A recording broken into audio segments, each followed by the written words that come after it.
Tropical storm Adrian has been named in the eastern Pacific tonight and is intensifying and is expected to become fairly strong over the next few days.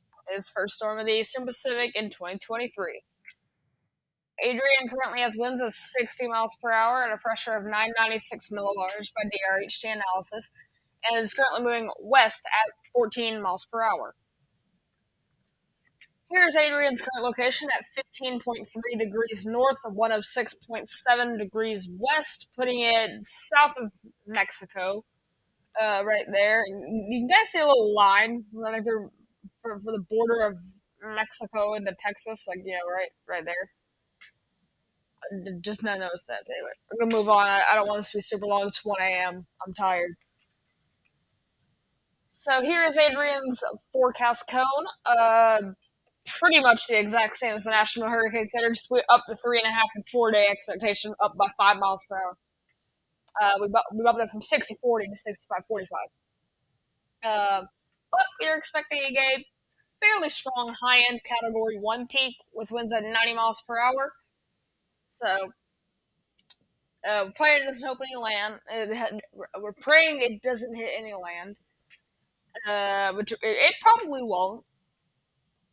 But it's always out there. Here's Adrian's current wind field. It is extremely small right now. It's about the size of the largest island of Hawaii right there. Slightly larger. I do not remember the name of that island. But it is fairly small. Some predictions have it going up to Category 2.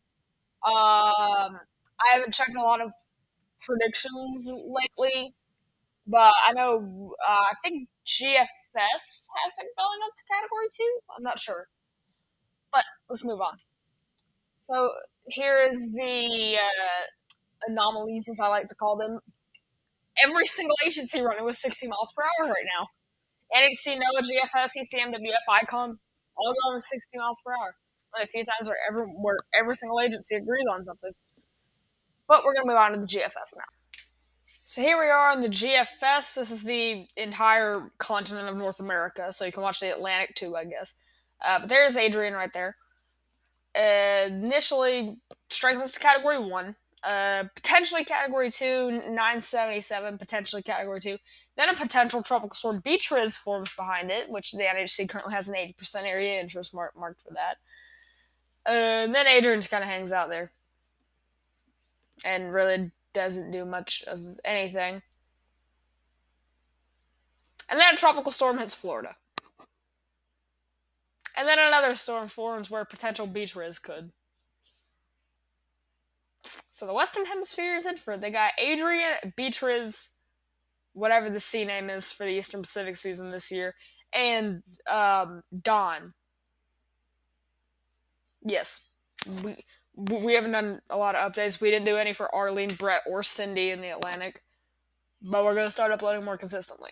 So, Tropical Storm Adrian, potential Tropical Storm Beatriz, and whatever the sea name is, and then potential Tropical Storm Dawn. But we're going to move on to the satellite imagery. So here we are on the satellite imagery. This is Adrian. Looking fairly good. About halfway through there, you can even see what looks to be a potential eye forming. But then it just, withers away.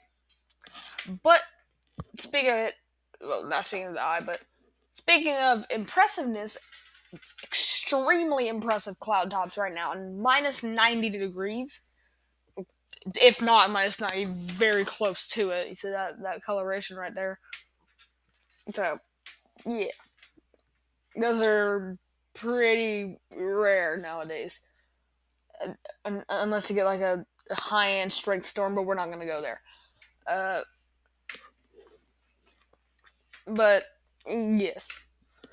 So, Adrian is looking pretty good on satellite imagery right now. It's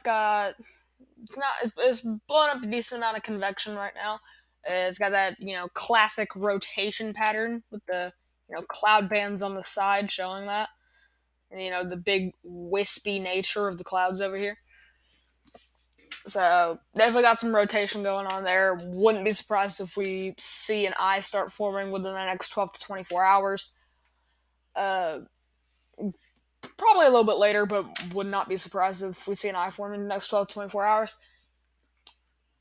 But, you know, it's I don't know if you guys can see it, but in the corner of my screen's it's 1 a.m. right now, so I'm very tired. I want to go to bed. I woke up to make this update. Anyway, like, subscribe, goodbye.